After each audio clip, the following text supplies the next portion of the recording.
Yeah, really a collective sigh of relief from the workers we spoke with. We went all the way up to the Flint area, Flint, the birthplace of General Motors, talking with workers up there to get their thoughts on all of this. And we actually broke the news to some of them right after the UAW posted that social media video with President Shawn Fain laying out everything. So we saw as workers were taking it all in and seeing how this new contract, which is essentially a tentative agreement, remember they have to vote on it, but how this deal, if passed, will affect all of them.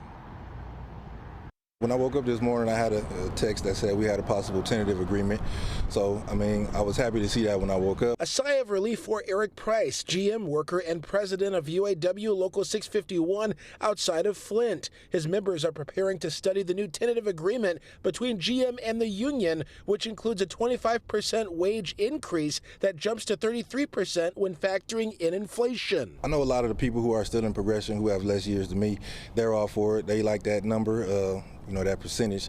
For people like me, I have 17 years in. It's a bit of a bump. Once again, we have won several astonishing victories. Union boss Shawn Fain announcing the deal in a social media video. It sets top pay at more than $42 an hour, ends those controversial pay tiers, and brings 2 new EV battery plants under the union's master agreement. Contributions to retirement plans or 401ks.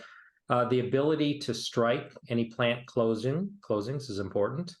And in exchange, I think there's some opportunities also for new products going into the plant. So, for example, Belvedere, which is the agreement with Stellantis, that plant had been idled.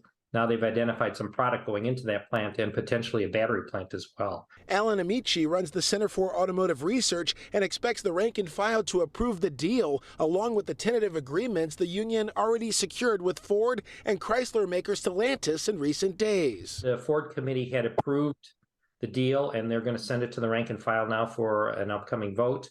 But that would be my expectation that the same happens for Stellantis and General Motors. Sure, there certainly could be some surprises in there, but I think they've got a pretty good deal, and I expect they'll be happy to ratify it and get moving again. More broadly, the American auto industry has been itching to get back to full production after a 6-week strike that cost more than $10 billion, according to economists. But the supply chain experts we talked with say the startup will not be easy. The suppliers are struggling. We have sat from the very beginning. Now the suppliers are facing even more increase on the wages to bring people back to work. Turning the supply on is not something that happens overnight. There will be pain.